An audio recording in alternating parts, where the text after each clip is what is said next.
Hi viewers, గతంలో నేను మీకు చాలాసార్లు చెప్పుకుంటాను ఏమని, మన భారతదేశంలో ఇప్పటికీ స్వాతంత్ర ఫలాలు అందని వాళ్ళు, రాజ్యాంగ ఫలాలు అందని వాళ్ళు ఎస్సీ ఎస్టీలు ఎక్కువ ఉంటారు.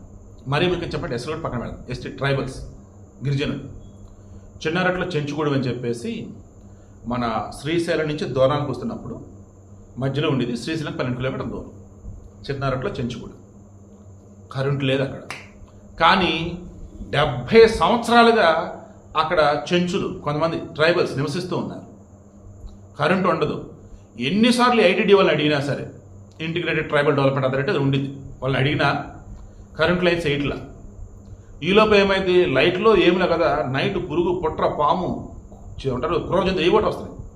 అలా నిన్న 3 సంవత్సరాల పాప, వాళ్ళ తల్లిదండ్రులు ఉన్నారు అక్కడే, ఐ థింక్ అంజయ్య అనుకుంటా, వాళ్ళ నాన్న పడుకొని నిద్రపోతున్నారు. ఎటు నుంచి వచ్చిందో తెలీదు, చిరుత వచ్చేసి ఆ పసిబిడ్డను లాక్కెళ్ళి అరుపులకి వాళ్ళ నాన్న దాన్ని వెంటపడ్డాడు. ఆ చీకట్లోనే పాప, వాళ్ళకి ఐడియా ఉంది కాబట్టి ఆ చీకట్లో అలాగే దాన్ని వెంటపడ్డాడు. అప్పుడు ఆ గూడెం పొలిమేరలో వదిలేసి వెళ్ళిపోయింది. నీరుపైకి ఆసుపత్రి అంటే దూరం అంటే బాబు చాలా దూరం అసలు. అది నీరుపైకి సున్నిపేంట, దానికి సున్నిపేట పట్టుకెళ్ళారు.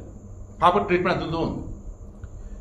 అరే నువ్వు ముందు పాపను సున్నిపేట పట్టుకెళ్ళరని పంపించి మిగతా వాళ్ళంతా కూడా ఆ రోడ్డుకి మొత్తం అడ్డుపడ్డారు. ధర్నా, నిరసన గంట పాటు. అధికారులు వాళ్ళు వచ్చి, మేము ప్రభుత్వ అధికారులు చెప్తాం, గవర్నమెంట్కి చెప్తాం, కరెంటు లైన్లు ఏమి చెప్తాం, ఓకేనా, మీరు ఇక్కడ చీకట్లో ఉండాల్సిన అవసరం లేదు అని చెప్పేసి సర్ది చెప్పారు. నేను క్రాస్ చెక్ చేస్తే తెలిసింది ఏంటంటే, వీళ్ళని ఖాళీ చేయించాలని కొన్ని దశాబ్దాలుగా ఈ అధికారులు చూస్తున్నారు, పాలకులు చూస్తున్నారు. వీళ్ళేమో మేము ఖాళీ చేయం, మేము ఇక్కడే ఉంటాను వాళ్ళు.